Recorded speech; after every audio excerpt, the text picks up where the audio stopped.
sta, ma molto contento. Se mi dicono bestia, sta, io manco li sento. Quando resto a casa e mi annoio, sono molto depresso. Quando resto a casa e mi annoio, scrivo i testi dentro al cesso. Tu che risparmi stipendio mangiando pane e cipolle e porti scarpe attaccate con la colla, caffè al bar non ne prendi soldi tu, non ne spendi, senti tu, non ti offendi se ti dico casi scemo, metti che per esempio, come esempio, ti pigli un po' così che non ti runa manco tempo, essendo che non avevi fatto neanche ancora testamento. I tuoi parenti stretti sono già tutti in movimento, si fregano l'autoradio con l'auto e tutto il resto, prendono quello, prendono questo, altro che addolorati, preparati con validi avvocati e senza rischio, ti girano tutta la casa su te sopra come un disco. E mi stupisco quando si uniscono al tuo letto ancora fresco, con le mani sulla faccia e non capisco se piangono veramente o sono falsi, picchi penso un'età soldi a tutto chi Luca ci lassi. Sì, sono fuori di testa, sta, ma molto contento. Se mi dicono bestia, sta, io manco li sento. Quando resto a casa e mi annoio, sono molto depresso. Quando resto a casa e mi annoio, scrivo i testi dentro al cesso.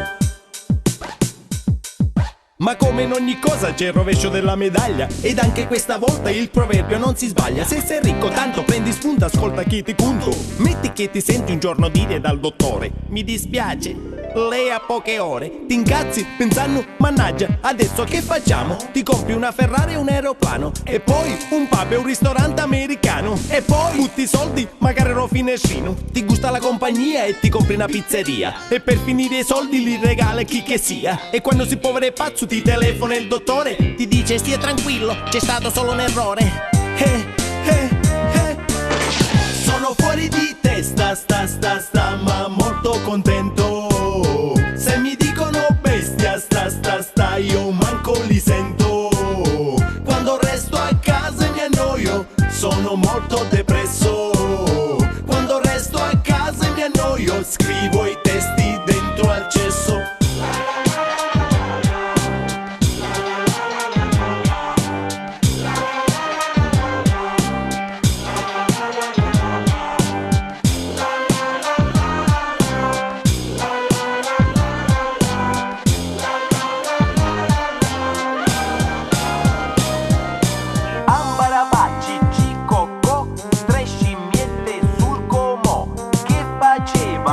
L'amore con la figlia del dottore, ma il dottore si arrabbiò e alle scimmiette la tagliò.